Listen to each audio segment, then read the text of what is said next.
Ce matin, un de mes amis, qui est artiste, peintre et dessinateur, me disait à propos de ses œuvres « Je n'arrive pas à me vendre ».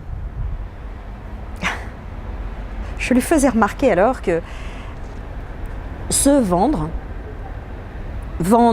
un humain, c'était en fait la définition de l'esclavage et que l'esclavage avait été aboli dans notre pays depuis un certain temps et Dieu merci.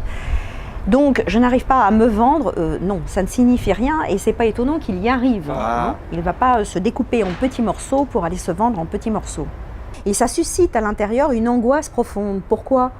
Parce qu'en employant ce terme inapproprié, eh bien, d'un point de vue inconscient, j'envoie un message à mon organisme qui équivaut à lui dire « je te prends pour une marchandise, je te prends pour un esclave ». Eh bien non, c'est pas ça la réalité. Alors, comment faire pour mieux formuler ?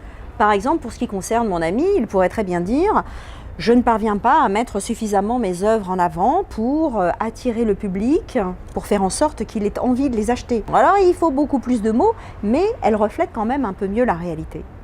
Pour une personne qui cherche un travail, eh bien, ce qu'elle a à proposer, cette personne, elle a à proposer du temps, de l'énergie et ses compétences.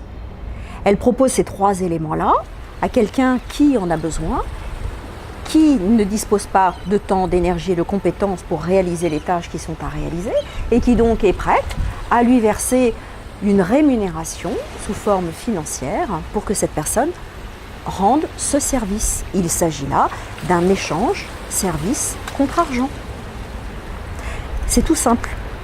Ce qui est très simple, c'est d'employer des mots qui correspondent à la réalité. Bon, je dois mettre en valeur mes compétences, je dois expliquer que j'ai du temps, de l'énergie, des compétences à vendre et c'est ça que je vais vendre. Et bien déjà, je me sens beaucoup plus confortable.